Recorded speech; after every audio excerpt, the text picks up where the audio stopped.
And Mr. Dowdy, we are ready. Good evening. Welcome to the District 225 Board of Education meeting.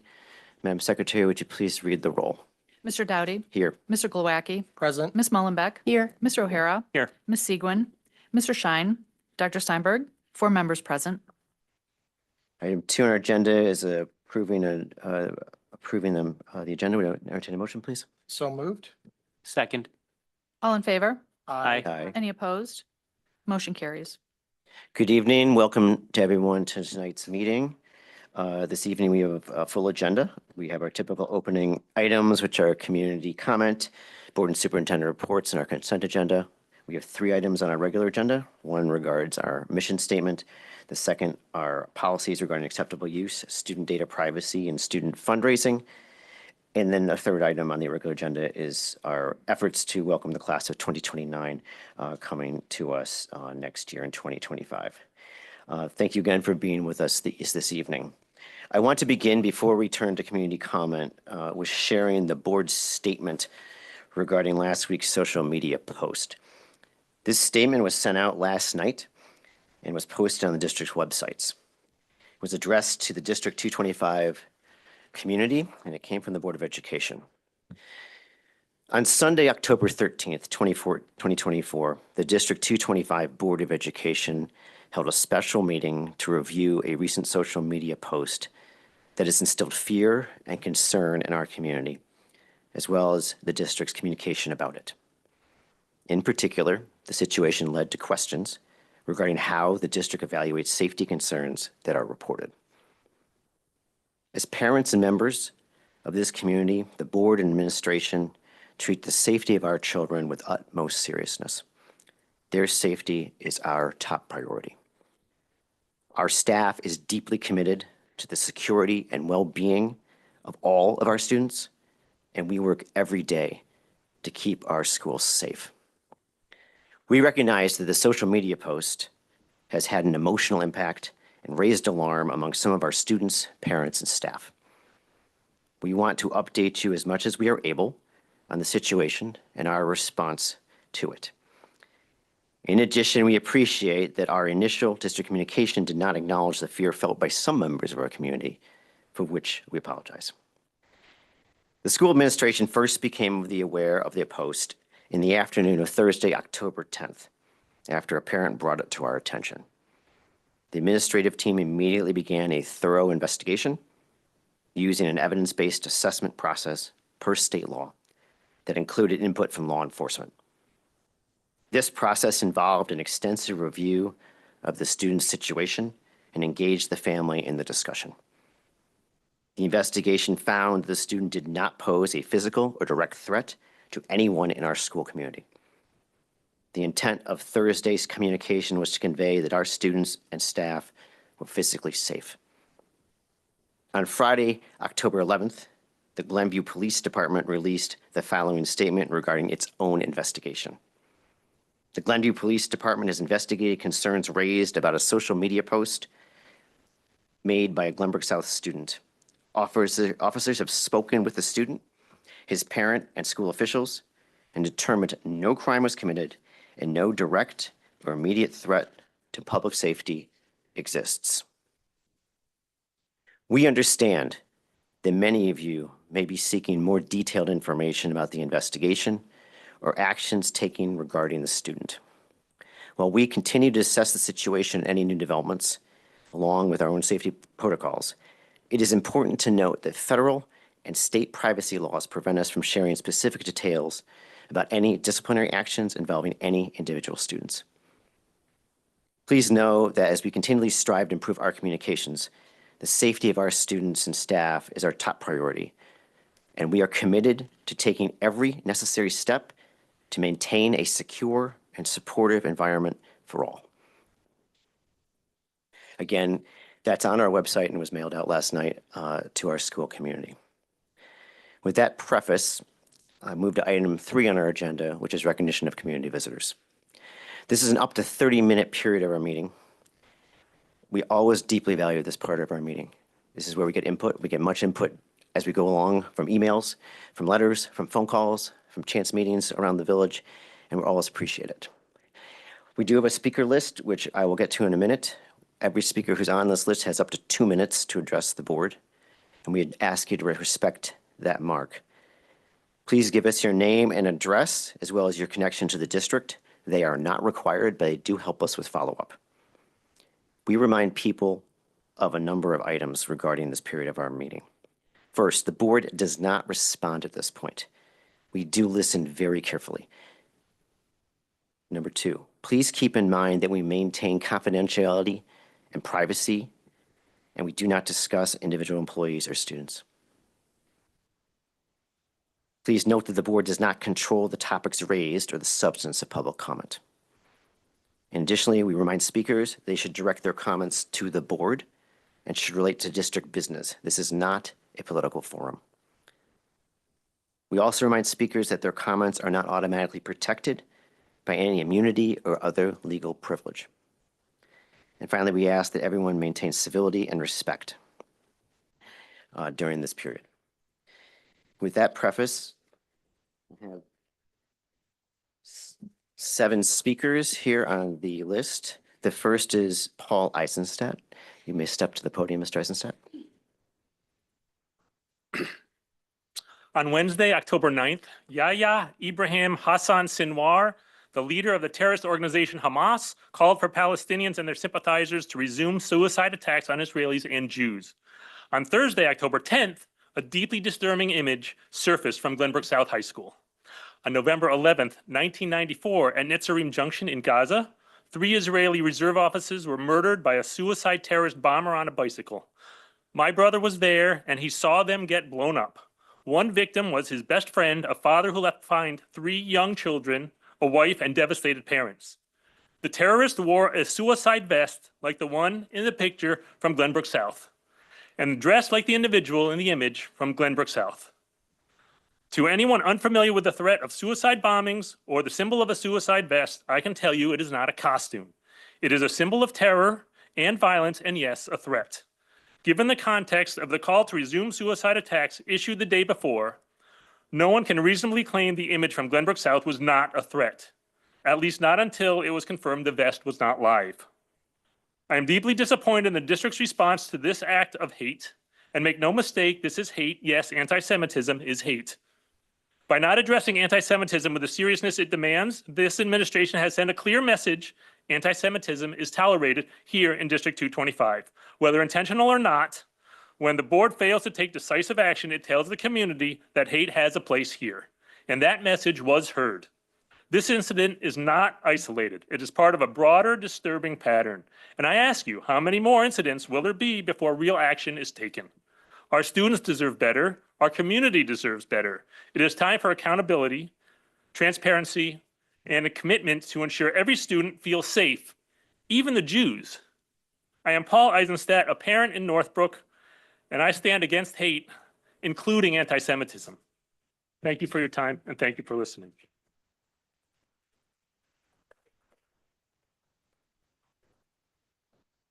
Thank you, Mr. Eisenstadt. Our next speaker is David Tellisman.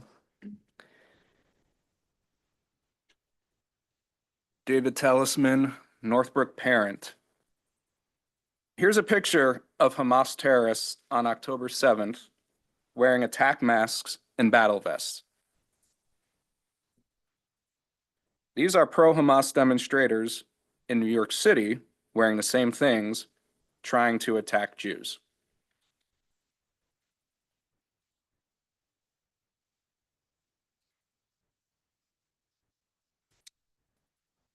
And this is a Glenbrook South student at school looking just like them. The messages in these photos are threats, but your email to the community said the message in the photo is not a threat.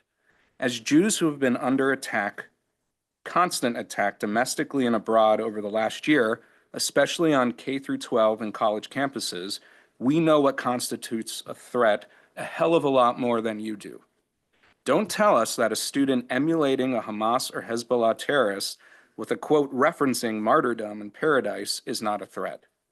And during the week of the 1 anniversary of the October 7th massacre and in the middle of the Jewish high holidays, no less, On the heels of the yearbook scandal and the paltry communications sent to us, how could you send another tone-deaf email? Why do you need to be shamed again into another mea culpa? How is it that you've been working with the ADL and JUF this whole time and still be this obtuse? And by the way, Dr. Johns, very poor form sending a follow-up email coinciding with Kol Nidre, the start of Yom Kippur, the holiest holiday for Jews. I expect that there will be recourse for the student, but I'm much more concerned with recourse for you. I want a commitment and action plan to improve communications, to implement what you're learning from your anti-Semitism awareness training, and to create a safer school environment. Stop thanking us for our continued partnership when it's been a one-way street. Enough with the platitudes. Do your jobs. Lead by positive, not pathetic example.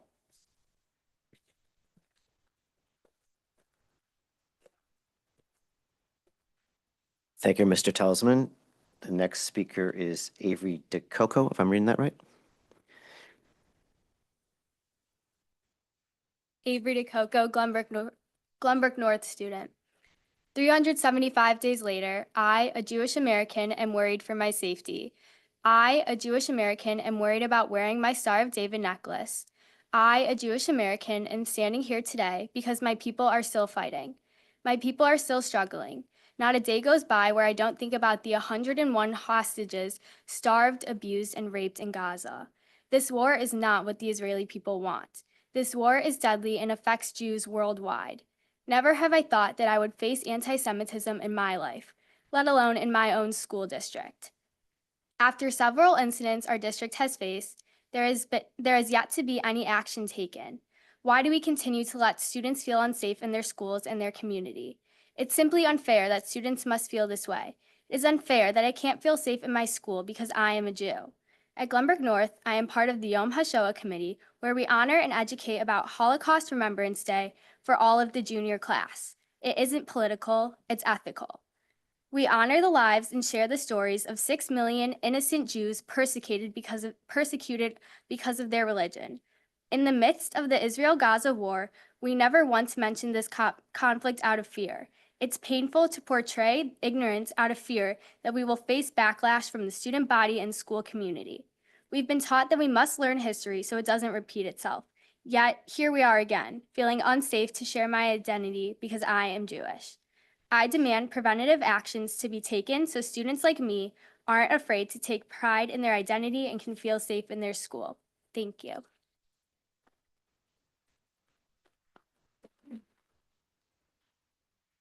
Thank you, Mr. DeCoco. Our next speaker is Michael DeCoco. Michael DeCoco, Glenbrook North parent. As the adults in the room, this board and this district have once again failed our students and community and created an environment of fear, trust, mistrust, and fracture. Since we so often like to qualify behavior and expectations with context, let me provide some context for why there is so much concern over this most recent photo. 375 days ago, Hamas, funded by the Islamic Republic of Iran, perpetrated the deadliest day against Jews since the Holocaust. 374 days ago, American Jews began to be assaulted with acts of hatred, violence, and intimidation. In a recently released study by the ADL, over 10,000 anti-Semitic incidents have been reported since October 7th, 2023. This is on top of a 1,000% increase in anti-Semitic incidents between 2022 and 2023. American Jews are under a very real, very dangerous assault of anti-Semitism. These statistics run parallel to the very well-known increase in school violence and shootings. All parents, Jewish or not, send their kids to school every day wondering whether or not they'll come home. To see a student in our schools dressed to emulate terrorists not only creates fear in all parents, but when viewed in the context of rising Jewish hate and anti-Semitic violence, a large portion of this district feels unsafe, unconvinced that this board has the foresight, commitment, and resolve to figure out why there is festering anti-Semitism in our halls and what will be done to ensure the safety of our students. We are seeing escalation in the risk our students face, in large part due to the lack of real consequences and unequivocal condemnation of anti-Semitism by this board. Every failure to fight hatred in our school begets a bigger problem with greater potential for real harm. As a parent and a taxpayer, I demand a thorough and strategic plan to be shared with and monitored by the community with tangible results and actions. This board is failing. You have lost credibility, and most importantly, you are putting our students at risk. Thank you.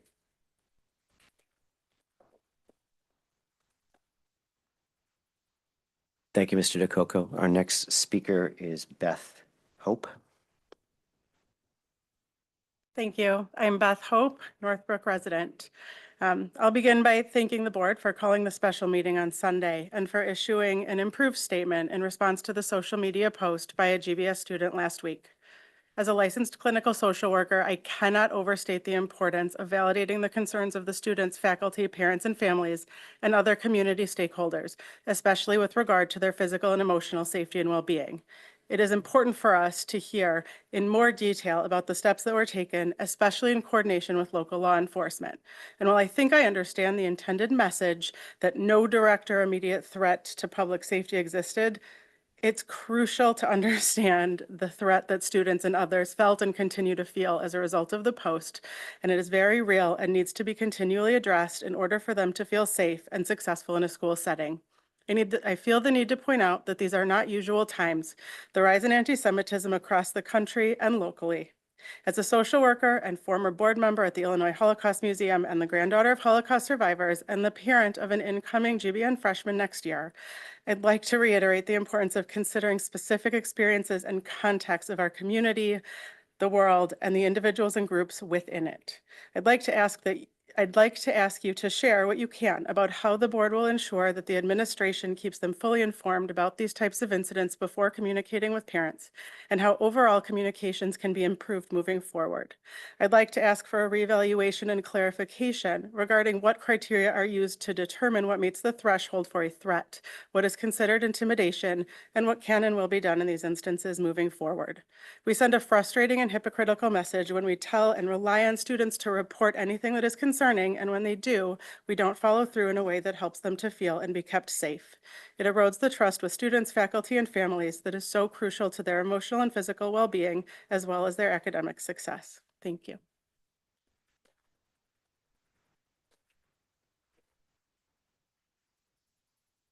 Thank you, Ms. Hope. Our final speaker is Daniel, is it Schwartz? So my name is Daniel Schwartz. I'm from the Chicago Jewish Alliance. Before I go into any speech, it just seems I'm speaking here on behalf of the Jewish community, and as a school system, we have a fiduciary duty to our children to create an environment for them to just learn and to be children. And so we feel gaslighted as a community when we're told that we should not take this as a threat. When you think about it, imagine if it's your own children and there is a group of people coming for them. We want to cultivate a space for our children. The other thing that I think here is we talk about the Holocaust. I'm the grandson of Holocaust survivors. And the one message that they wanted to ensure that generations that we would speak on is the apathy. I mean, that was the real stain on humanity, that no one did anything when these atrocities would happen. No one would do anything when, then they would burn down a school, the firemen would just stay there. So it's the institutions, it's the parents in the room that have to protect our children. I mean, we entrust our children with you guys on a day-to-day basis, and we hope that you're creating a foundation that doesn't ferment anti-Semitism, but stomps it out immediately and strongly. And that's why I came here, because as a voice for the Jewish community, we need that. We really need that from you guys. And that's what we hope our tax dollars go to, is that you are here to protect our children and make sure that they are in an environment to learn and don't have to fear for their lives or even for their identity. Thank you.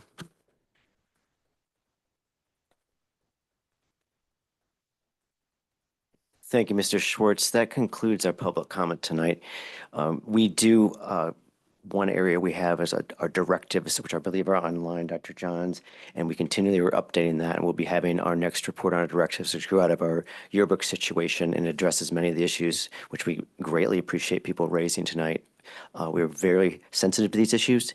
We care about them deeply, and we appreciate your input. We'll be updating on the directives for the district and the work we've been doing on that since August. Those came out early in August, and we'll continue to work on those going forward. That report will be on the 28th. I think our update will be on the 28th, which is our next regular board meeting. Again, thank you very much for all of your input here this evening, as well as we've been receiving quite a bit of input over the last 4 or 5 days regarding this situation. And we're hoping that we continue to work in the best interest of protecting our children and our community. Again, we'll be reporting more on this on the 28th. So thank you for sharing with us tonight. We are now going to move on to our next point on our agenda, which is our board and superintendent reports piece. Dr. Johns. Thank you, Mr. Dowdy. I have a couple comments I need to make before turning it over to the buildings. The first thing I want to talk about is it's that time of year when school districts regularly test their emergency notification systems to ensure that students, staff, and families are prepared in the case of emergencies. Tomorrow, October 16th, the district will send test messages via email and text to all students, staff, and families at 7 p.m. This was communicated yet on Sunday in the weekly update, the principal's newsletters, and social media. Just want to remind families to check their PowerSchool information to make sure their contact information is correct. This will allow us to get our emergency notifications through to you via our school messenger tool. This is a really important tool for us. And as part of Emergency Preparation Week, we want to make sure that everybody has access to the messages that we send out. And then next, I want to mention something I'm really excited about. In Diligent, Dr. Gravel has worked very hard to add some additional features to our system. In Diligent, we now have the ability to is where we post all of our policies. If you have a chance to search around on the Diligent homepage, which is where all of our agendas are posted, you can search all of our policies. This is a huge improvement. If you're looking for particular terms, this is a huge improvement over what we have on our webpage for searching for specific policies. So if you have a chance, please give that a look. I think you will be pleased. Finally, for my comments, we've started and had the first of our superintendent's communications committee. It is composed of 2 board members, 2 students, 2 parents, and 4 staff members. We started off with introductions and did a review of the communication surveys from 2022 and revisions that we want to make for the new survey. It was a very productive meeting. And in the coming meetings, we're going to work on crisis communications and flashpoint communications, working to improve how we respond to things materialize within our district that cause great consternation and stress. So things on our horizon to improve various aspects of our communication. With that, I'm going to turn over to the principals for the updates. We'll begin with Glenbrook South. Dr. Georges. Hi, good evening. Thank you, Dr. Gravel. So last Thursday evening, I had the honor of attending Glenview's Got STEAM program that was started back in 2017 by Glenbrook South students to introduce middle school students to STEAM, which is science, technology, engineering, art, and math topics. This monthly workshop is a partnership with the Glenview Public Library, alternating between the GBS Makerspace and the GPL Innovation Center. Each one of the workshops has a different theme for the students, and while it's sponsored by Mr. Mike Cindy here at GBS, it's our GBS students who plan the activities, they lead every workshop, and they make sure that it's both fun and educational. They prepare those lessons and materials, and they volunteer their time and share their passion for STEAM with middle schoolers. It was a great event. I came in and was able to watch the students demonstrate a stress test on their toothpick and candy structures where they built different bridges to hold different amounts of weight on them. I was there for the winning one that had 7 of the weight platforms on it. The kids did a great job. I'd also like to celebrate that GBS has earned placement on the AP College Board School Honor Roll for last school year. This school honor roll recognizes schools that have done outstanding work to welcome and expand more students into AP coursework and support them on their path to college and post-secondary success. So I'd like to give a shout out and thank you to our AP teachers at GBS for their dedication to providing our students access to these college level experiences.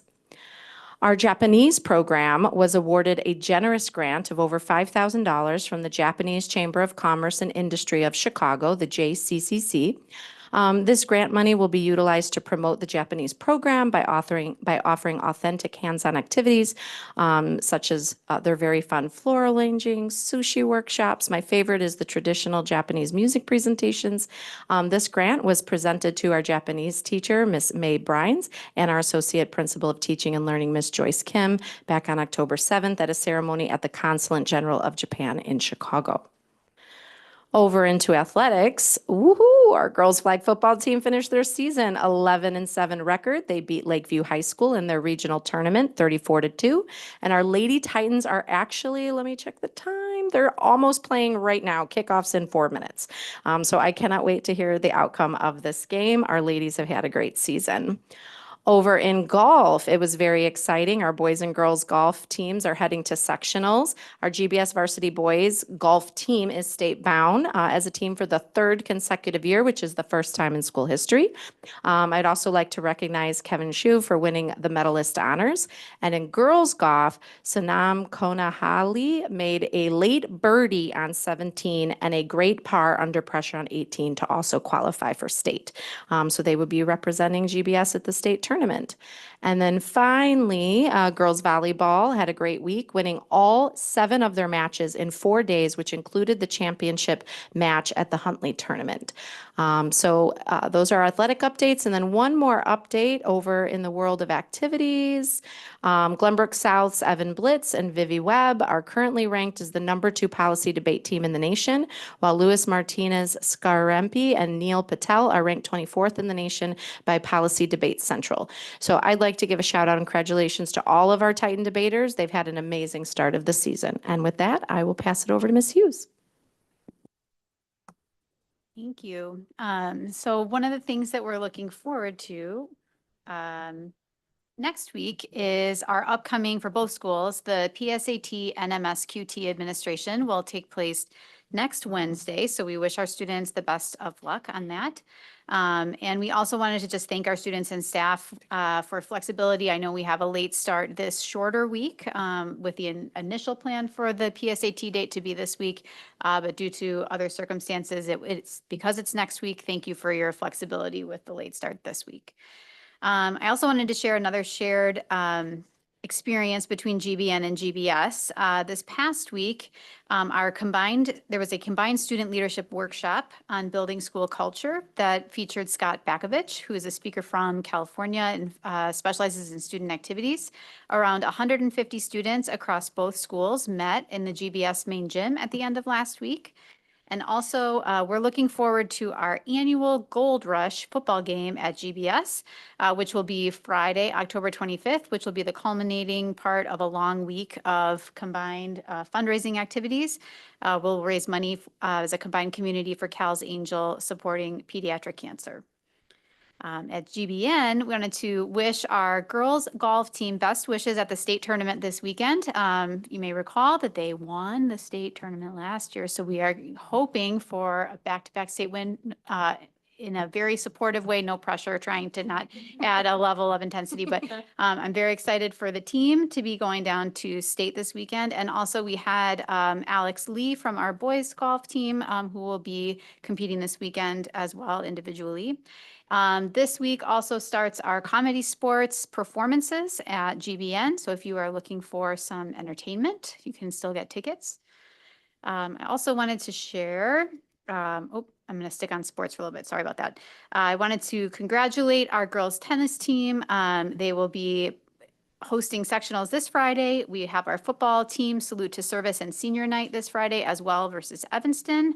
Congratulations to our girls flag football team that finished an excellent season, and they won their regional semifinal game. And though they didn't advance past the regional round, they had a wonderful season, and we're very proud of the team and our coaches. Our volleyball, soccer, swimming, and diving and cross-country teams are continuing to compete before their state series get underway shortly. We are hosting IHSA soccer regionals next week, Tuesday and Friday. We also will be having our next Parent Association meeting to meet with our guest speaker, Dr. David Boyle, for college counseling, which is a very popular event for our families to attend. So please join us next Wednesday. We're also starting into the fall concert season for our music ensembles. Fun fact, I'm really excited to join one of the choirs for one of their pieces at the concert. So I had a chance to rehearse with them this last week, and I'm excited to share the piece with the community.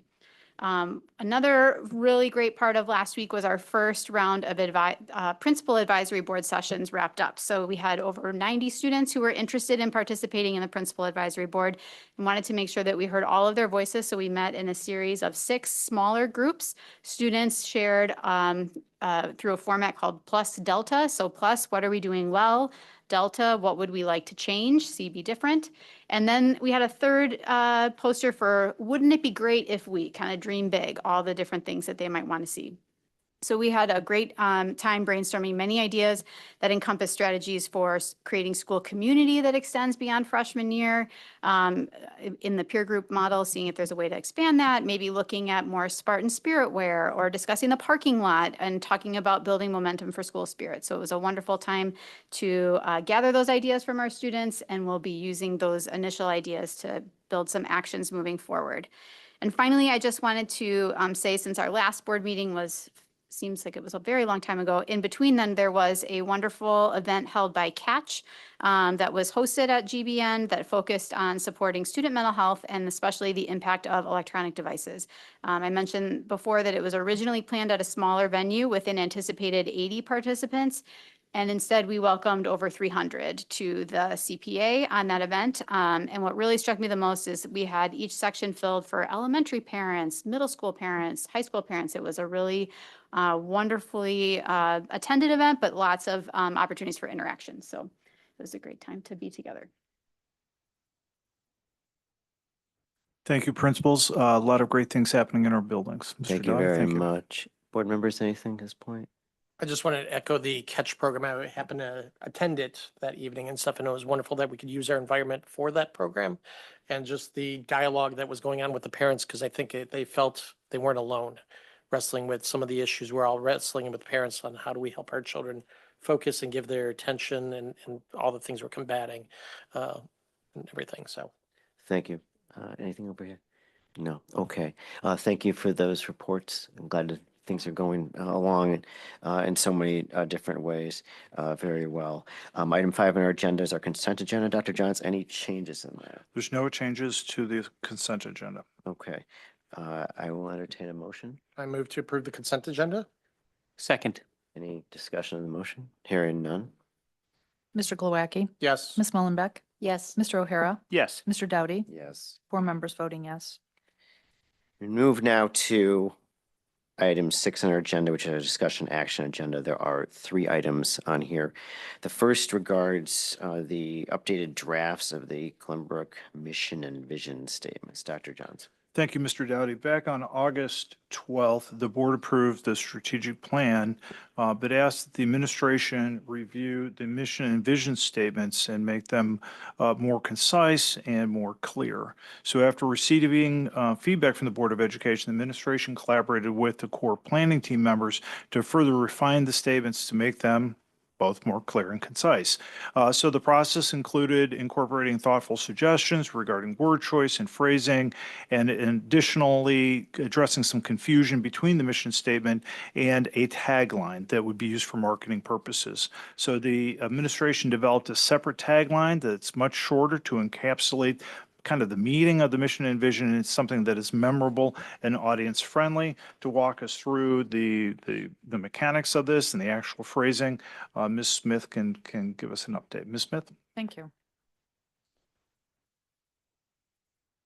As Dr. Johns mentioned, we did take the initial feedback from the Board of Education back to our core planning and design teams. We did 2 surveys where we provided them with the original mission and vision statement, and we discussed with them how we wanted to change it a little bit, how we wanted to make it a little bit shorter, more understandable.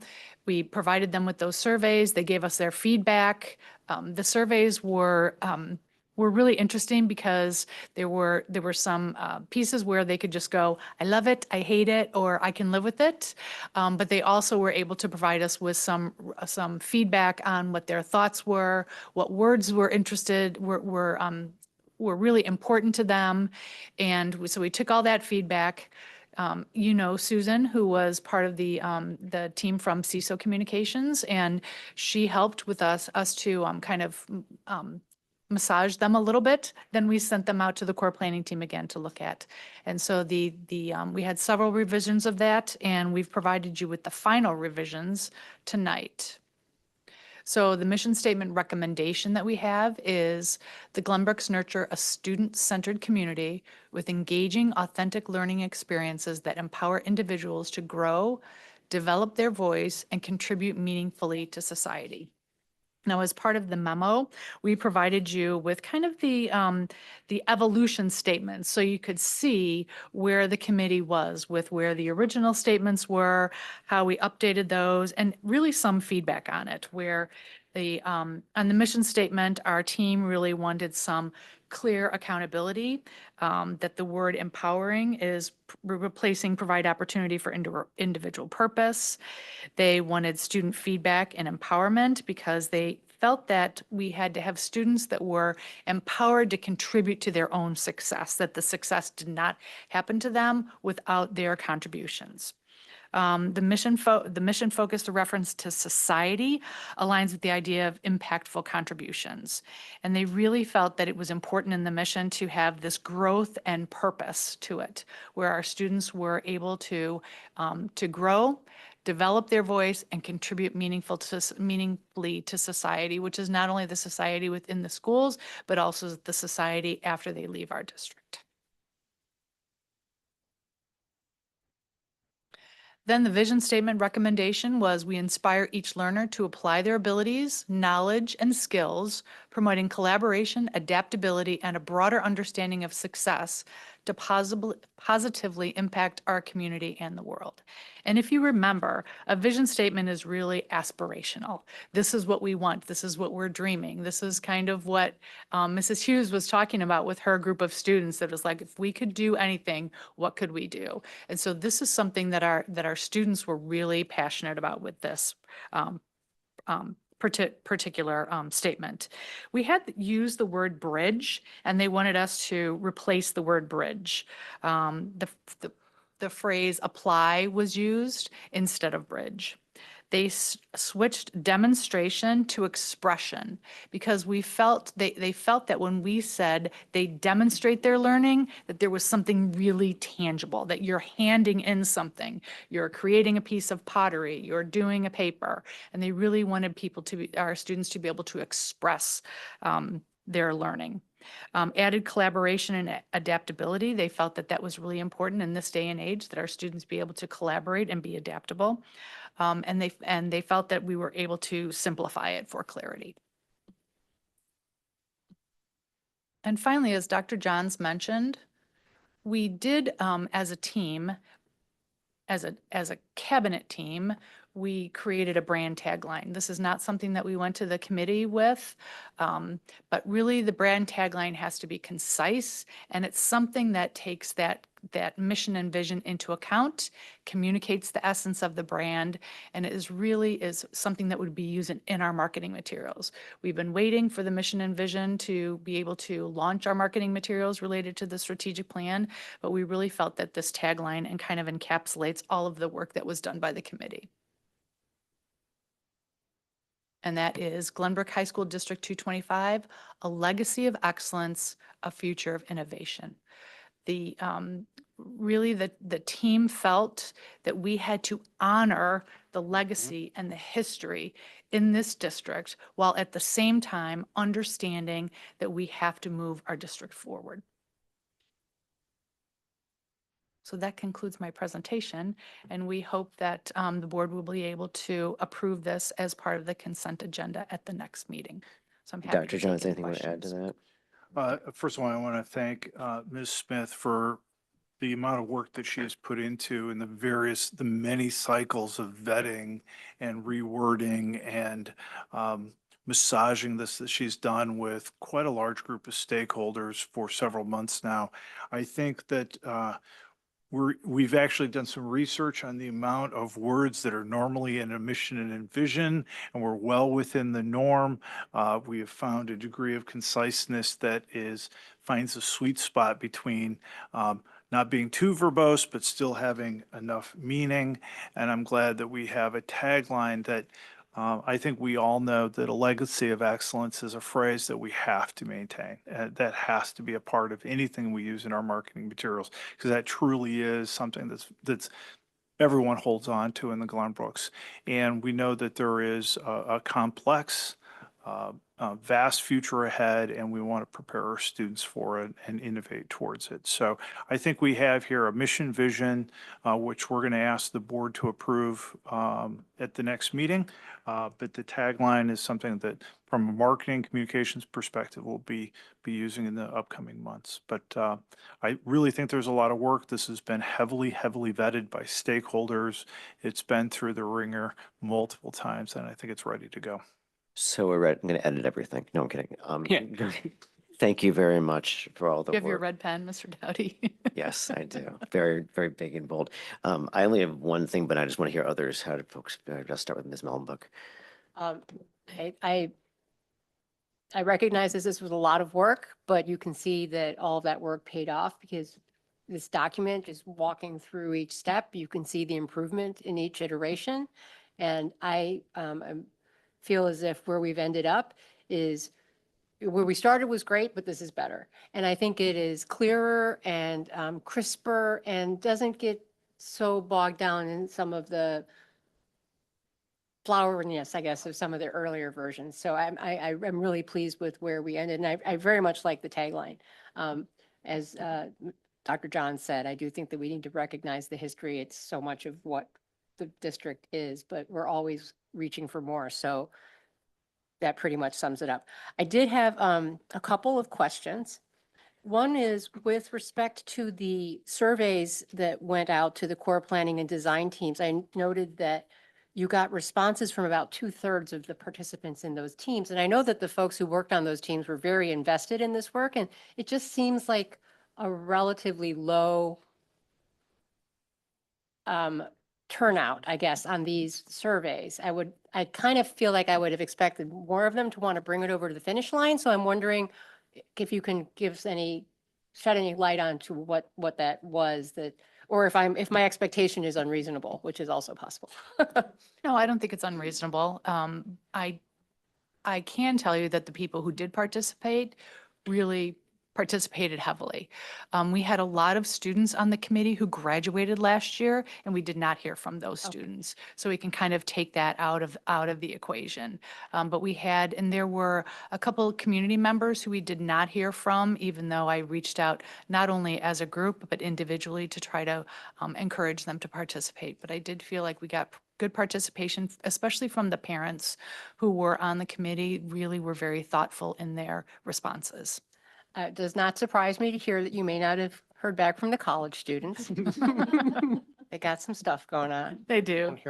So I think that probably explains a lot of it right there. And I'm also happy to hear that, that when we don't hear back from someone right away, that we're diligent in continuing to prod them a little bit, because sometimes, I know that I might not answer the first email myself. So I'm happy that we do the follow-up legwork to make sure that we're getting everyone's input as much as we can without, of course, being harassing. But overall, just, I guess this is a comment that's not necessarily directed to this effort, but over to for the board. I love seeing documents like this that show me the evolution of a project, because it's very hard for me to remember necessarily all the details of these long-term projects. And if they'll come back after several months.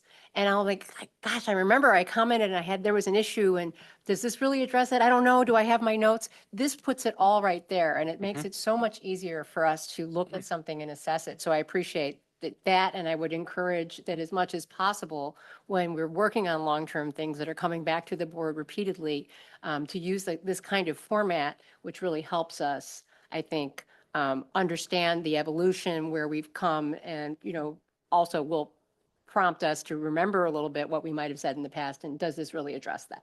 So, but all in all, this has been fantastic. Thank you. Thank you, Ms. Milbeck. Mr. O'Hara? Yeah, I guess, there can be some uncomfortableness by people when you start talking about brand taglines and going through a process like this, and what does it really mean? Everybody does an initiative, right? And I think when we first started, I said, this looks great, but it's like building a house. All you've done is dug a hole, right? Like, how much did it cost me to dig this hole? And so now you're starting Where is this going? Yeah, exactly. Basically, you're starting to build this stuff around it. This is the plan. This is like the architect's plan for the house that's going to go in that hole. And now we have to make sure we keep putting in the rest stuff. Get the concrete in, get everything else in, and get this structure built. And I like it because I think what we should, for anybody out there who has bad feelings about these plans, you hear companies do these all the time, right? Oh, we're gonna do a strategic initiative. But really what we're trying to do is we're institutionally going to build our culture with this, is what we're going to do. Because we're going to ask these questions. And I've seen you guys do it each time. You tie it back every time. We do it in our meetings. And if we can use this to help intentionally build a good culture, you'll get so much mileage out of that over the next 30 years that it's, you can watch companies go for a while, even once they've lost their rudder, and do pretty good even without this. So right now, we're really doing a good job putting this together. And I like the fact that you broke it down. And like Sandy said, we came back, we did it again, and we didn't just push it off. So going forward, I want to see us tying this together every time that we go forward. And I think that's really going to be how we go from the hole to the house. And I think you're going to see that in our third item, welcoming the class. We've got those tie-ins just like you're speaking of, which is great. Mr. Glowacki? I'm just going to echo my colleagues' comments and everything. I appreciate all the hard work that went into this, and this format is wonderful. And I also appreciate the fact that someone else besides me is not hearing from their college student. So that I'm starting to develop a complex that I thought was just me. And It's not you. It's not getting better, buddy. But no, seeing the iterations, really, that does help and everything, and all the thoughtfulness with each iteration for every word and how they come together. I do like the tagline, the concept of honoring our past and building upon that foundation, and then what we're doing next. Because that house with the hole and everything, if you look at some of the houses here, they've really become blossomed into some really remarkable things, and that's what we expect out of our students. So this honors that. And going even to some of our recent initiatives, when they're even not dictated by us, but outside of us, legislation and new rules and things that we have to employ, tying it back to this as well too. I see this being very helpful to kind of help us. Well, there's new AP codes, there's new curriculum requirements and everything. How does that tie back into this? So we at least have a guiding light, our North Star, to where we should be heading on this when we're interpreting that. So I appreciate the work that went in here. So great work. A couple things. I think it's been a great effort. And Ms. Smith, thank you for hanging with us, because we asked you to go back to the team and so forth. So we have 3 board members not here tonight. We'll make sure how they feel and what's going to come back on consent. I'm just going to ask about one word, and I'm not passionate about this. Legacy to me is frozen in the past. Tradition has an upward it's a past honoring, but it goes forward too. You probably considered the word, but if you didn't, I would just put out as something I thought. I'm happy to be rejected on it, but just a thought. Okay. I appreciate that. We had a list. Sure. Like this. I'm sure you did. I don't know, maybe Dr. Johns I don't have an evolution document for our. Oh, no, I don't for care our about, it was the tagline. word that jumped to my, only word in all these taglines. I thought, just think about it because it's a little more present tense to me, but that must Right. be my semantics. Right. I don't feel passionately about No, it. that's okay. And we did talk a lot about the word tradition and what does that mean? Sure, it's fine. Okay. So this is coming back on the 28th. Correct. It's on the consent agenda on the 28th. We should just flag it in the packet for We will. our Very good. friends here who are not able to join us Yeah, this evening. very good. Okay. Very good. Thank you for all your work. Yeah, Welcome. really appreciate it. And everybody else who was involved with this. I know that you were the leader, but I appreciate it very much. Item 6.2, our board policies and procedures. We have three policies tonight, all on first read. Dr. Johns. So I'll introduce this quickly and turn it over to Dr. Gravel. We continue our march on updating our policy manual. In particular, we have two policies that are under instruction this evening, one for use of electronic networks and for student data privacy, and then another policy for students that's based on student fundraising activities. In all these cases, we are aligning our policies to the press manual, which is the policy reference education subscription service that's provided by the Illinois Association of School Boards. That gives us a nice benchmark in terms of updating our policies. Those, as you know, policies from press are vetted by attorneys that work for the IASB. While they're not always perfect and they always merit extra glances by our board, it's a great starting spot for us. So Dr. Gravel, would you walk the board through the particular policies that we have this evening, please? Certainly. Good evening, and thank you so much for taking the opportunity to review the policies. Two policies we'll start with really have to do with our technology resources. And in particular, the first one, policy 6235, was previously named the purpose and use of technology and network resources. And I start with the title because one of the most important things in implementing policy is making sure that they are accessible and they are candidly easy to find. And one of the terms that most schools use to define that policy is simply acceptable use policy, or the AUP. That's a very standardized term in the corporate setting, standardized terms in education. And our policy wasn't named that. So one of the first changes is that we actually are recommending changing the title to incorporate the phrase acceptable use policy. So it's easy and accessible. The second thing is a lot has changed in educational technology over the last 15 years, let alone over the last 30 years.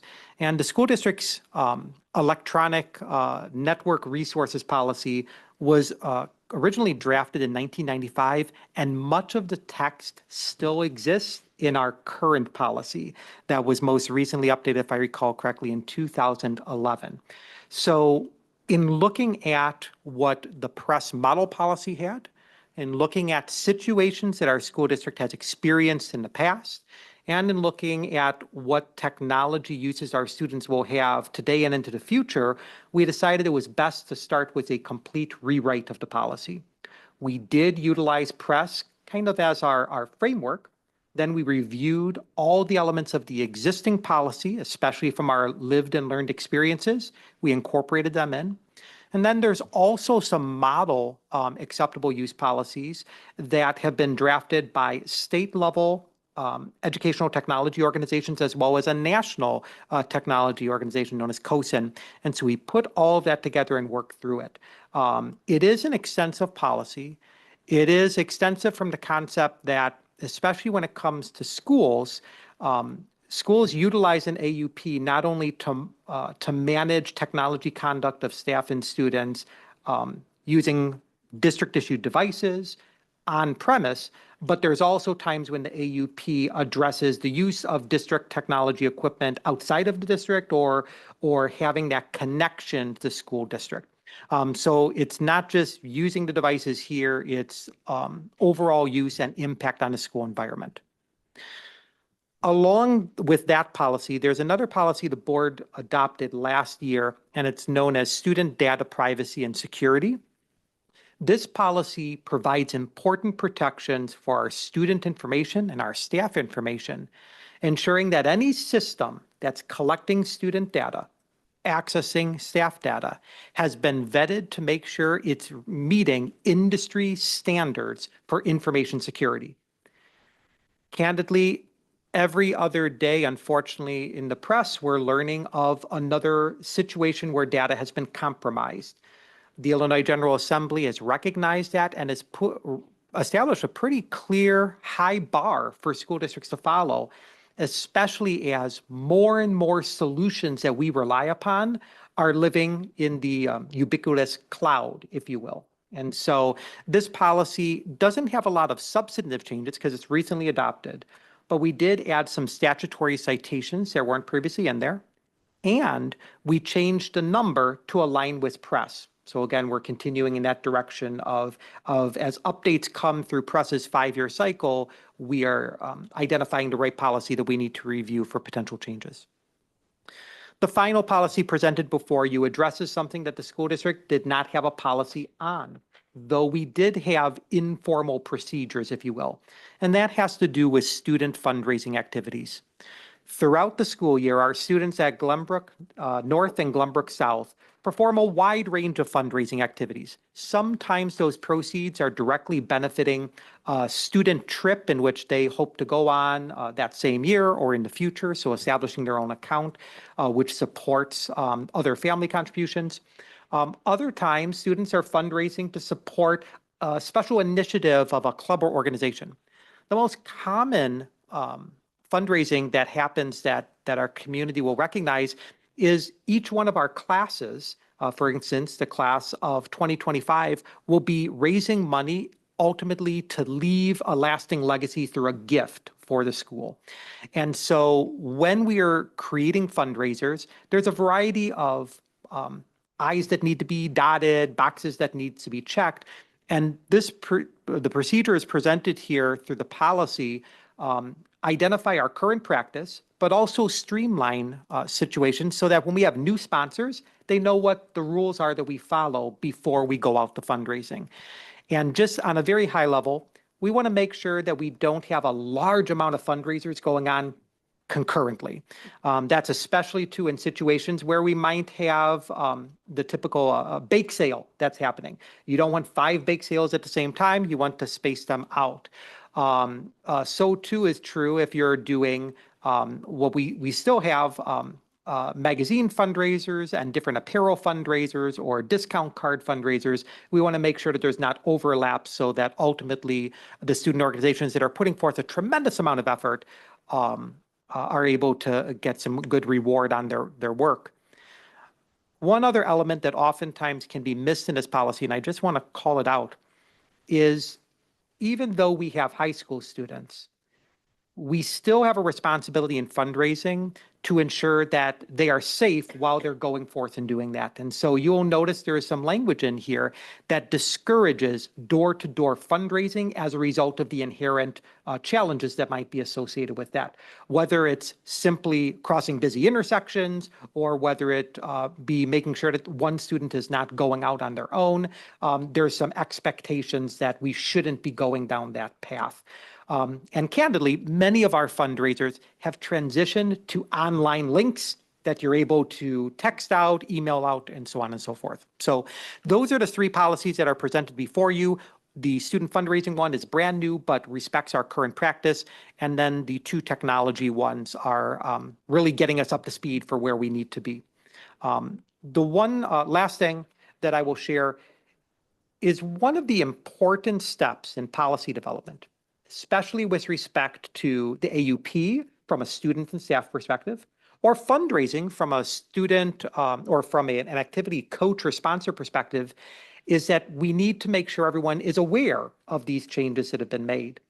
If you look at the AUP, for example, we specify exactly how we will communicate this out. It will be part of our employee orientation process. It will be part of our parent and student handbook, and we will follow up with direct conversations with our students through dean's presentations and so on and so forth. On the fundraising perspective, we've already established a new training protocol and awareness protocol, so we go over all of these new procedures with our parents and students and our sponsors. I just wanted to call that to the attention because I think that's one area of growth that we're continuing to work through, making sure as policies change, that awareness about them is forthcoming, along with some of the context I shared today, some of the context is in the memo. Happy to answer any questions that anyone might have. Thank you, Dr. Gravel. Dr. Johns, anything you want to add? No, I think we're good to go. The committee met on this about a week ago and went through it with really close attention. Excellent. Ms. Mullenbeck, any questions?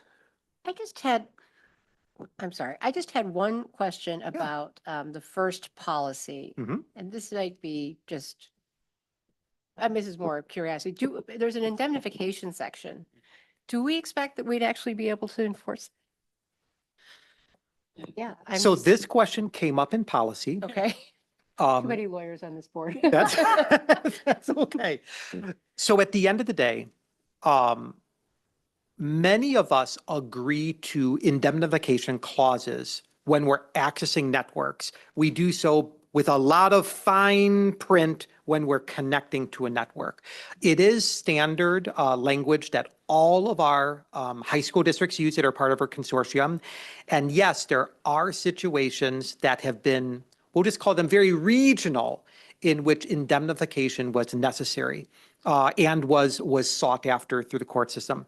The best example I can give you in an anonymized situation, if you will, is a student that might utilize our network to access email and send out inappropriate email to another student. An argument could be made that the school provided access to the network, therefore the school bears responsibility. By having the clause not only in our policy, but also in our access to the network splash prompt, we have an additional level of protection. Could it always be disputed in future litigation? Certainly, but it's there for us.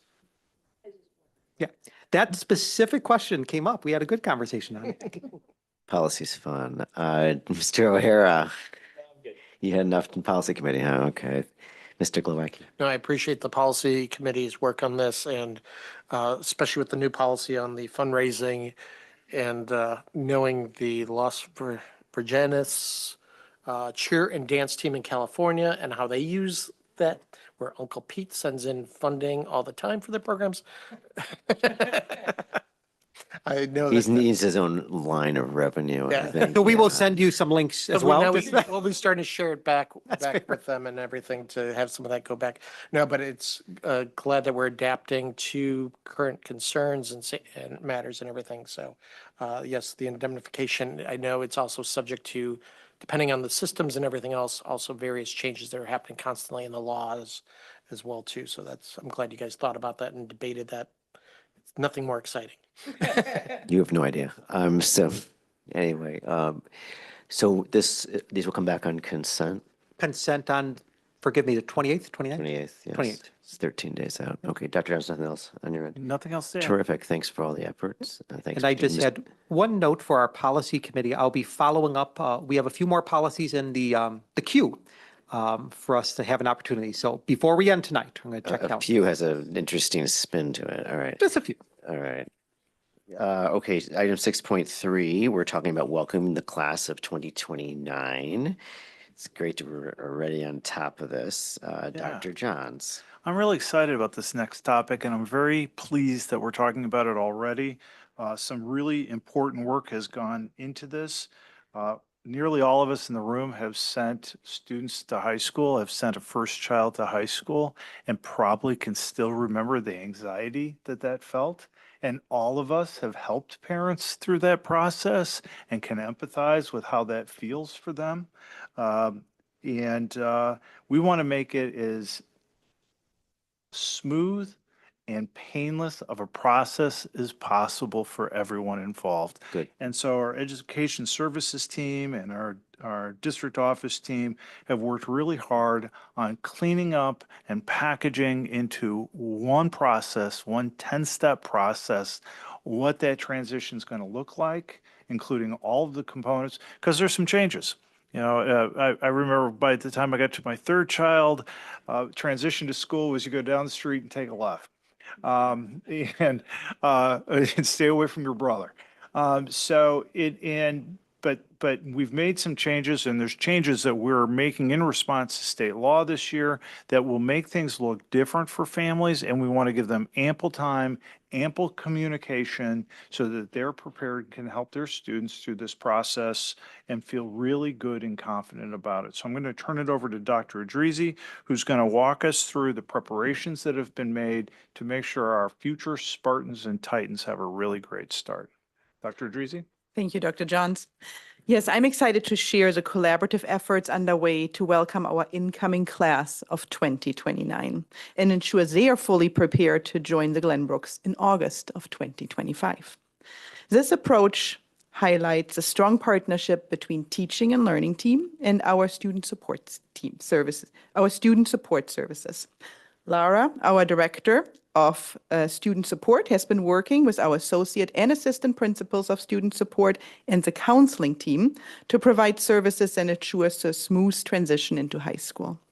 Meanwhile, Ryan, our director of teaching and learning, alongside with our associate principals of teaching and learning and our instructional supervisors, has been focused on curricular and instructional planning. Tonight's memo outlines the 10 key steps we put in place to welcome the class of 2029. During this presentation, Ryan and Laura will highlight what's new in the process, emphasizing how we raise awareness, offer training and supports for both students and families.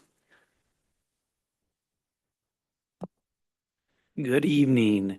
I have the privilege of talking about what is already in progress right now. So a number of our factors still remain in place. For instance, we have launched our pre-registration October 9th. That is traditionally communicated via email.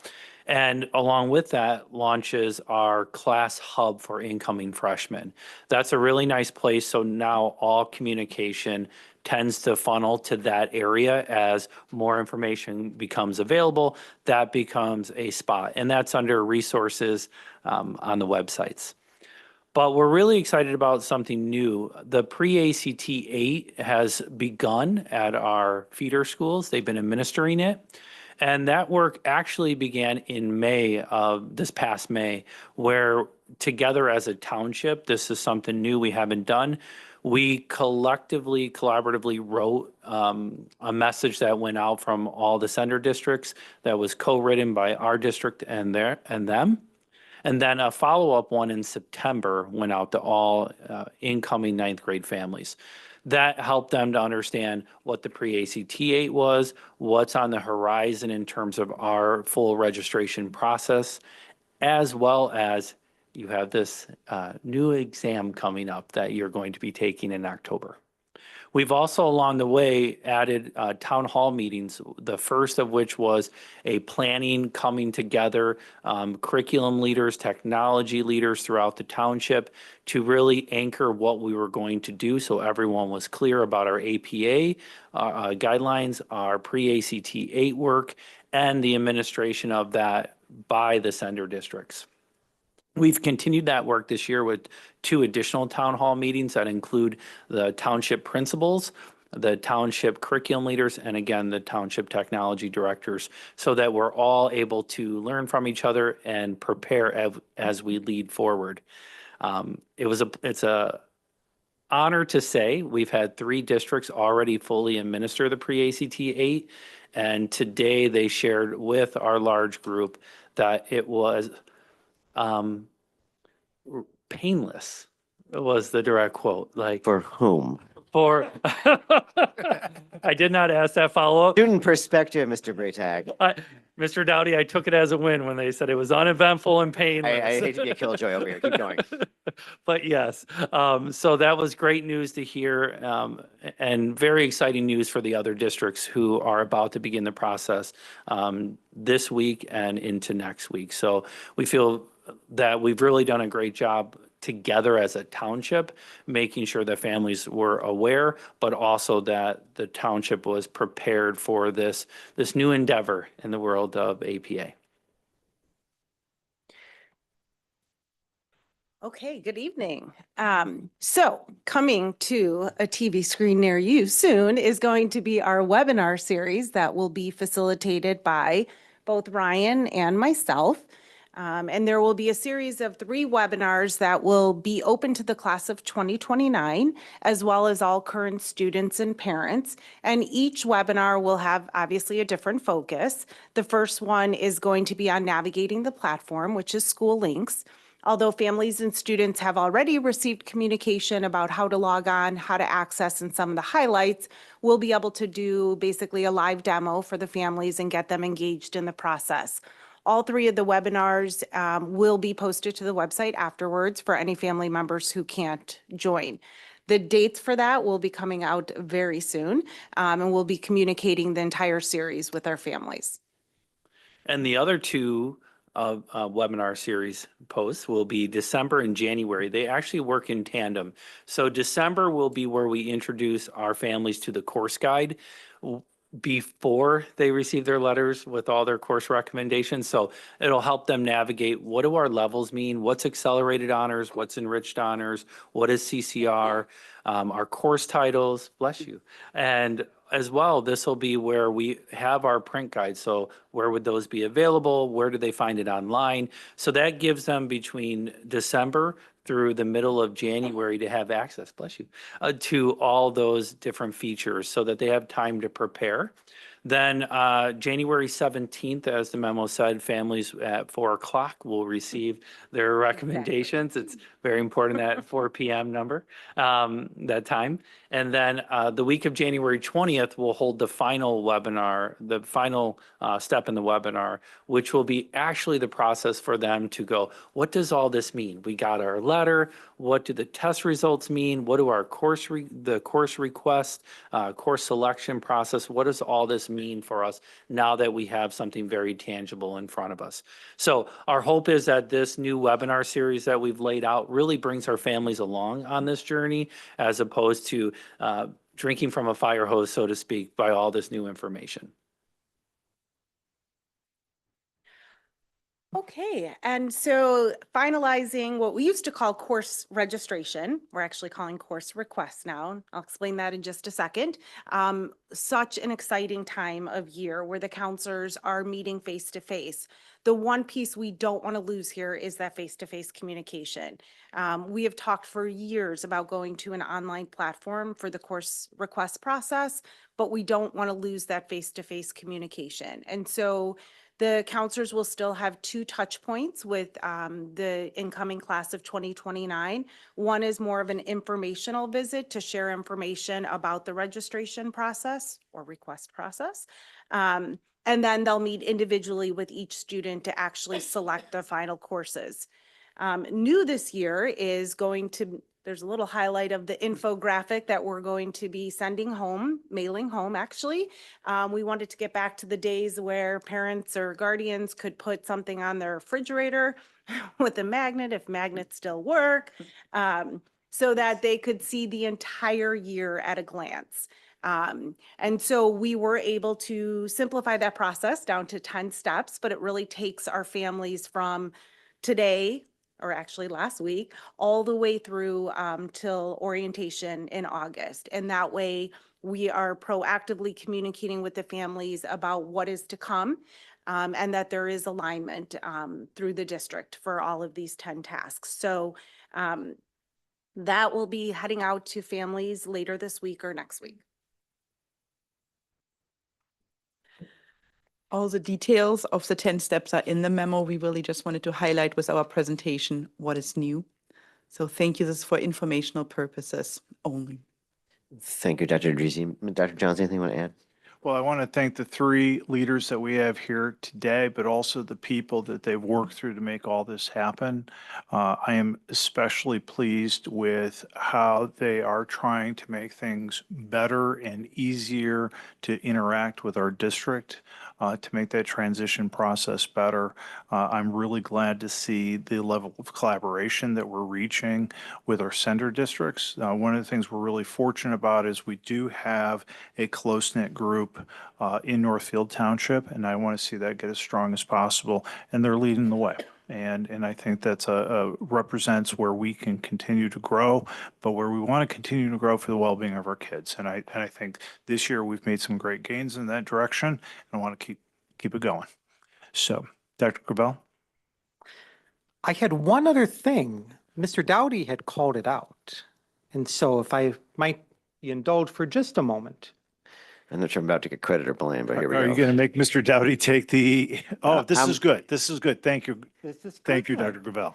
Mr. Dowdy had made a comment, I believe referencing Mr. O'Hara, that if you look at our board agenda, and I'm going to scroll on past Yeah, that 2/7 consent of agenda us and so the far. policy. 5 more members to go, Dr. Gravel. No, no worries. We're going to go in here. We're going to make this a little larger so we can all see it nice and big. That's relative. So when we're Right. in the discussion action agenda, you might see that we're really consistent in how we label things and use links. And so I nailed this one. attachments is the memo, includes the memo that Dr. Cummings mentioned, as well as a copy of the pre-registration email that was sent out. But right below that, you're now starting to see strategic plan goal alignment.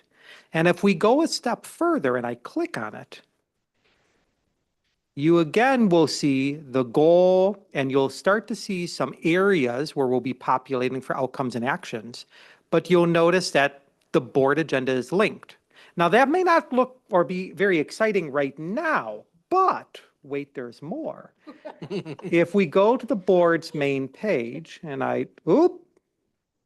that was an error. Go to the board's main page, make that a little smaller for the system.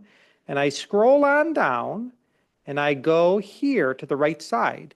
You'll notice that the goals are written there. And as we have board presentations and board actions and so on and so forth, we'll be able to click on one of these goals and you will see all of the different board agenda topics that are tied to that goal. So you have an instantly created dashboard for how we're making progress on different things that brings you back to the source documents, the resources that, for instance, the educational services teams have put together. So I just thought, Mr. Dowdy mentioned this little target area. I believe it's not the future of innovation, it's the present of innovation. So well done. Not to cloud your tagline, but Dr. Gravel, if I could, would you orient to the policy page so we can show it to everyone? Diligent, when they became one of our vendors, did not understand that they'd be working with Dr. Gravel. Dr. Gravel is a somewhat demanding customer, and they asked him, hey, would you do a presentation for us? And he said, yeah, if you do something for me. And so we get a lot of great service from Diligent. And one of the things that they do, Diligent actually does a lot of work for corporate boards. And so they're expanding what they do for school boards. And the page, it's really hard to see from here, but if you know what our policy pages look like on our webpage now, you have to open up every single chapter in order to search, right? You see the pain you're expressing right now, okay? And even then, when you search, you might get lucky and get the term that you're searching for, even though we actually have a very powerful search engine for that. That's almost best in class search engine. This blows it away. And you throw in your term and you get short summaries of all the places that term can be. And I've got to tell you, from my own perspective, I know some of the different policies. I know that certain things that I have to look at might be in 2 or 3 different policies, but I don't want to have to go look through all the different policies for it. This search, they pop up immediately. It saves a lot of time, and most importantly for me, a lot of frustration. So another place, I don't want to take away from the team of the ES team's work, but just showing great things that are happening, in this case, some services and opportunities that we're providing to people. So thank you, Dr. Gravel, for that side note. But back to the EST, I think they've done, education support team, I think they've done some really great work here. Thank you for highlighting. We have some more highlights coming in future meetings because we want to use this meeting as a way to share with you what we're providing to our board, our community, but then we also, it's an opportunity for us to show in another format to our community what's coming and to foreshadow for them what they'll be seeing in the near future. And there's a lot happening with the Ed Services team, and so we'll have more to come at the next meeting. Really looking forward to sharing it. So thank you. That's the so summary. thanks very much. as long as it's simple, digestible is so important to parents because I know this thing going through college stuff too. It's overwhelming. And the last thing you want to do is be in a circle of information. We're not sure if you saw that link or that link, and then link 3 puts you back on link 2 and your brain is mush. So if a simple step, like, I was thinking outlining the magnet thing, maybe you want to put one of those new marketing magnets on it in the package. Think about it. But it's really, really helpful. Keep it as simple as possible and digestible. I love the webinars too. So others, I'll start, Mr. O'Hara. Go ahead, Mr. Gonzalez. Now, one question I had for the memo before it goes into the archives and everything, could we add something about I guess on the chart? I found that very helpful in what we just did earlier with the communications about the history. Love to know what the previous class sizes were for both. So as a board, we see the demand on resources and everything. And then also the class that is going to be graduating, leaving as well too, because so we see what the trend is and then also what seats are being freed up, so to speak, in the buildings and everything.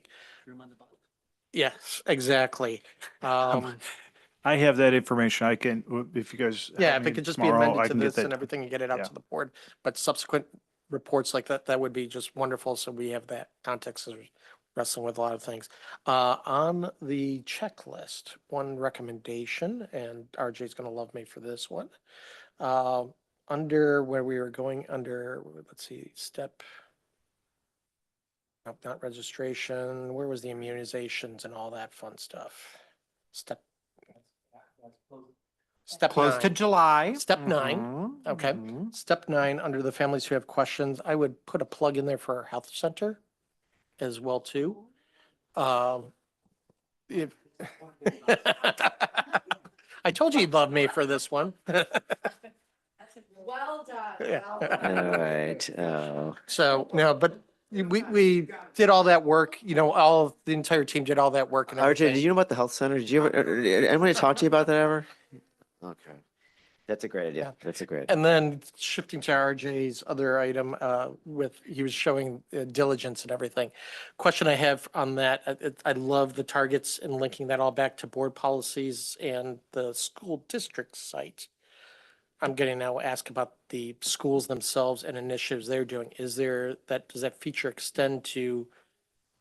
Coming soon. Okay, wonderful. So because we enact all these policies and everything and they're tied to it, but it's the boots on the ground are in the classrooms. Mhm. And if that can tie back into, we've got the wonderful principal advisory group and that is part of this strategic initiative and stuff, it flags it. I think that helps reinforce it to the community and us in terms of the ties and everything. Yep. So- Yeah, your bridge of linking the school improvement plan to the strategic plan is an important component of that. So more to come. All right, thank you. That's all I have. Wonderful. Mr. O'Hara.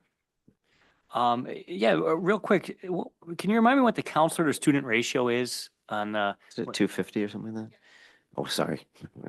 and for the incoming, there's not just, you got 500 students coming, you don't just have 2 counselors, right? Or, I'm sorry, that they get spread out amongst all the counselors, and so yeah, every, yeah, how many, what's the ratio? It's 250 to 1? Is that what I just heard? Or yes, each counselor has a caseload roughly right around 250.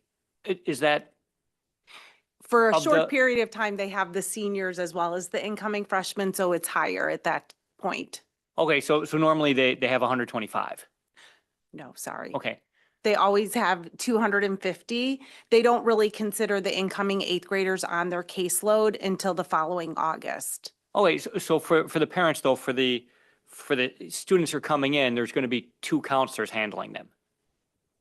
No, We sorry. distribute the incoming students across all the counselors. So how many There's- new students does each counselor get, I guess? That's a great question. So typically each student, each counselor has approximately 60 to 70 of each grade Okay. level. So each of them get about 60 incoming freshmen. 60 go off, 60 come in. You got it. Okay, that makes sense.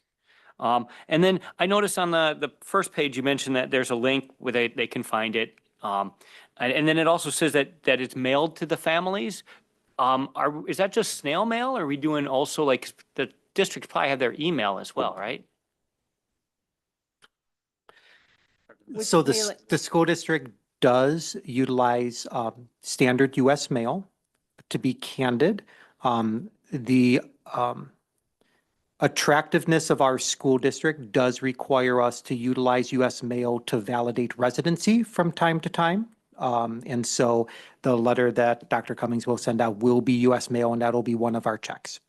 Okay, because the link would probably work better if we put it in an email for them. Yes, so one of the things that we do whenever we send out physical pieces of paper is we use shortened URLs that are easy to be input, but then oftentimes we also follow up by sending this by email as well, so they get it in multiple forms. Yeah, that'd be great, because I know for me, it's tough to, and then you have to go find the letter that whereas your email, you can just search. Yep. Totally. Thank you. May I ask a follow-up question to Mr. O'Hara's? Is there any link with the feeder schools where they're putting a tile up on their site as well too? Because as a parent of, I'm dealing with all my graduation stuff, learning that system and everything, and what are the next steps? So if there's anything, since you referenced links, I'm like, Oh, yeah. if they could. Make it easy. We regularly share information with our feeder districts. I'll often send things to my counterparts in those feeder districts, and then we'll put them on their, in their newsletters. Okay. Yeah, so that'd be wonderful. Yeah, thank you. Yes, we also provide copies. So when we sent out the class of 2029 for the pre-registration, a copy of that was sent to all of the sender schools as well, Okay. so that they have copies, and they'll also receive a copy of the infographic. Yeah, so that's wonderful. They would link up and we're Yep. kind of helping these kids through their different stages. Thank you. Ms. Malbeck? Sorry. And a couple of things, but I'm going to start with the one that follows on with all the discussion of links, because I think, I think this is great. I think one of the things, and I know this is something the communications committee is discussing, is easy as we can make it for people to access the information they want, to take the frustration out of it. It just makes everybody happier. So yes, absolutely, to the extent that we can make this simple. So for example, that document, which I personally, because I am a paper person, would love to receive a hard copy of. I think that's great, but I'm old school. We can also just, I would think, I don't know, I'm not really a tech person, but I would assume that we could put that document on the Class Hub and have all the hyperlinks right there. So someone could just go to the Class Hub and just click through everything that they needed to get to just right there in one place. And maybe if we could say on that document, hey, take a look at your Class Hub, because that's where you can find an electronic copy of this document that you can get hyperlinks to, just to make it, everyone comes at things different ways. So what seems obvious and the most normal way to do something to me might be different than someone else might approach it. So if we can brainstorm as much as possible, all the different avenues that people might approach this from, and just give them a one-click option, I love that. I just think it'll make everyone, because it is a fraught thing, absolutely, going through this process. And I love that we've put so much work into trying to streamline and make it simple. Second point, though, is that we have to recognize, I think, that while there are going to be families that are coming to us from 8th grade who have never been in the district before, so they are just, you can tell them anything and they're like, hey, that sounds good. There's also going to be families that already have kids in the district and you're telling them something different than what their kids did. And so they're going to be the extra confused people. And I expect that you're probably going to get a lot of questions about, why is this different? Or can't I do this the old way? Or every iteration of that. And I just think we need to be sensitive to that and be prepared to address what I know that I would, if I have a sophomore right now at GBS, and I've also got someone coming in from 8th grade, and one of them's going to be doing accelerated automatic placement and the other one isn't, and all of that, it's just going to be a lot. And as much as we can do to smooth that path for people, we want to make sure that we're ready and anticipate what their concerns are going to be, so that they're not, feeling unaddressed when they're in this moment of feeling confused. So that's all I would say about that point, is they're going to be that cohort that needs probably some extra attention in terms of getting through this process. It's almost like a deprogramming thing. I don't mean that in a bad way. It's It's just, gonna we're be all like hard. that. It's a really good point. It's going to be a little harder for those Yep. families because they're used to doing it one way. And the other thing is they're going to be doing it two ways for a while. Because if I understand correctly, they're going to have their older kids that are doing something different than this new freshman who comes in with the brand new system and never does any of the old stuff. Yeah, and I think one of the most important things we're doing right now is the partnership with the township on that. We know those families, those students are interacting heavily with their current middle school. So these ongoing, and we plan to continue them, these, what we're calling town hall gatherings, are building out common talking points. It's the same document. They had their parent night in the classroom, so to speak. They shared the same message across all the schools because we know that this group is going to be a foot in one way and a foot in the other, and we really need to make sure that we are empathetic to that. That's why we are, to your earlier point, trying to point everybody to that hub and make that our system of truth, so to speak, where people know that if I heard it in 7 different ways, 7 different locations, this one spot is where I can go to find everything I'm looking for. I don't have to go digging through everything. And I think that's great. And I love the idea of the town halls and everything that you're doing, all the outreach that you're doing to folks, for folks. I do think that it sounds like there's going to be a lot of activity on this hub, that as you guys are doing things, you're going to be populating documents on the hub.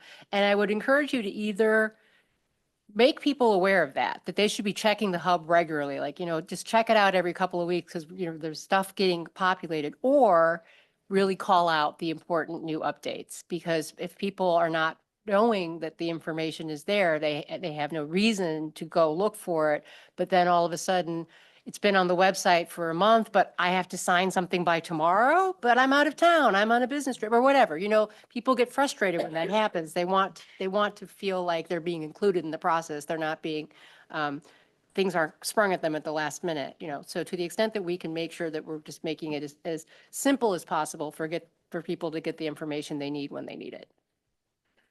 All good points. Thank you for everybody. These are great. And thanks for all of the work on this. Dr. Johns, anything else you want to add at this point? No, I've said quite a bit. Thank you. This is informational, right? So we're just here to keep us up to date as we hear other things as they come. So thank you for all your good work on this, and that folks can be getting ready for this months in advance is great. So thank you very much.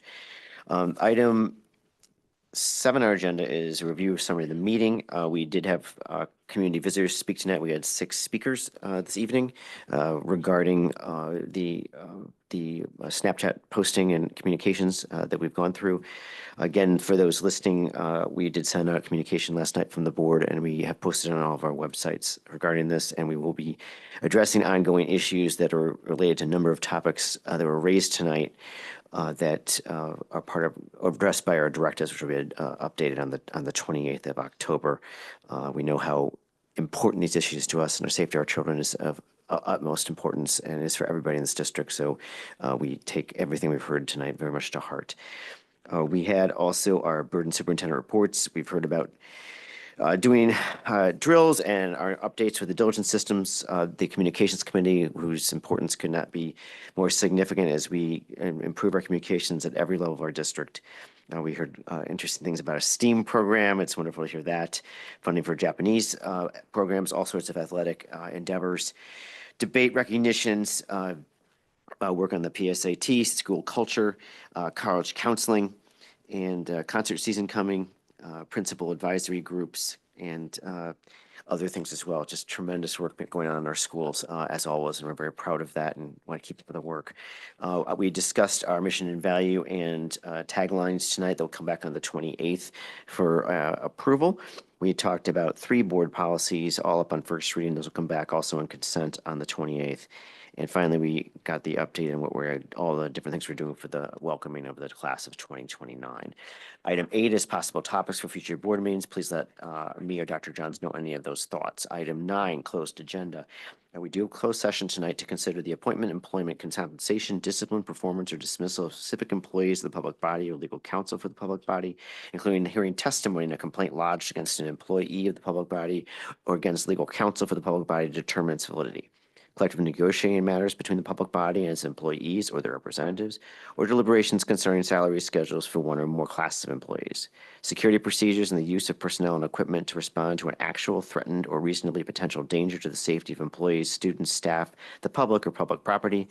Student disciplinary cases and litigation when an action against, affecting, or on behalf of the particular public body has been filed and is pending before a court or administrative tribunal, or when the public body finds that an action is probable or imminent, in which case the basis for the finding shall be recorded and entered into the minutes of the closed meeting pursuant to sections 2C 1, 2, 8, 9, and 11 of the Open Meetings Act. So moved. Second. All in favor? Aye. Any opposed? Motion carries. Thank you. We're going to go into closed session now. We'll take a 5-minute break.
And Mr. Dowdy, we're back. We're back in open session. Item 10, possible action regarding topics discussed in closed session. We have none. Item 11, adjournment. Entertain a motion. So moved. Second. All in Yes. favor? Aye. Any opposed? Motion carries. Thank Good you, night. everyone. Good night. 10:14 PM.